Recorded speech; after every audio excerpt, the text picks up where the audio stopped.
আজকে আমরা নবম দশম শ্রেণী সাধারণ গণিত অনুশীলনী 9.2 এর 16 নম্বর প্রশ্নটি সমাধান করব। যারা আমার এই চ্যানেলে নতুন, চ্যানেলটিকে সাবস্ক্রাইব করো। চলো শুরু করা যাক। 16 নম্বর প্রশ্নটি হচ্ছে, দেখাও যে sin 2a সমান 2 tan a ভাগ 1 প্লাস tan স্কোয়ার a যদি a এর মান হয় 45 ডিগ্রি বা এর মান হয় 45 ডিগ্রি। তাহলে দেখো আমরা লিখে ফেলবো যে দেওয়া আছে a সমান কত ডিগ্রি, 45 ডিগ্রি, এবং বাম পক্ষ লিখবো আমরা। বাম পক্ষ হচ্ছে কত, সাইন 2a। তাহলে লেফট হ্যান্ড সাইড বা বাম পক্ষ সমান কত, sine 2a। Sine sine two two এর মান কত, 45 ডিগ্রি। তাহলে 45 ডিগ্রি লিখে ফেললাম। সাইন সাইন 2 এর সাথে 45 গুণ দিলে আমরা কত পাবো, 90 ডিগ্রি, অর্থাৎ সাইন 90 ডিগ্রি। আর আমরা জানি সাইন 90 ডিগ্রির মান কত, 1। তাহলে আমরা বাম পক্ষের মান পেলাম কত, 1 পেলাম। এরপরে দেখো ডান পক্ষ।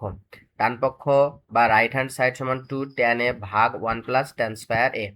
আমরা কি করব, জাস্ট মান বসাবো। 2 2 tan tan এর মান কত, 45 ডিগ্রি, ভাগ ভাগ নিচে 1 1 প্লাস প্লাস, আর tan স্কোয়ার কত, 45 ডিগ্রি, এর মান কত, 45, এই জন্য 45 বসাইলাম।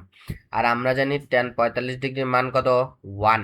তাহলে 2 2 tan 45 ডিগ্রি মান কত, 1, নিচে 1 1 প্লাস প্লাস, আর tan 45 ডিগ্রি মান 1 স্কোয়ার আছে, এর জন্য এর উপর কি স্কোয়ার।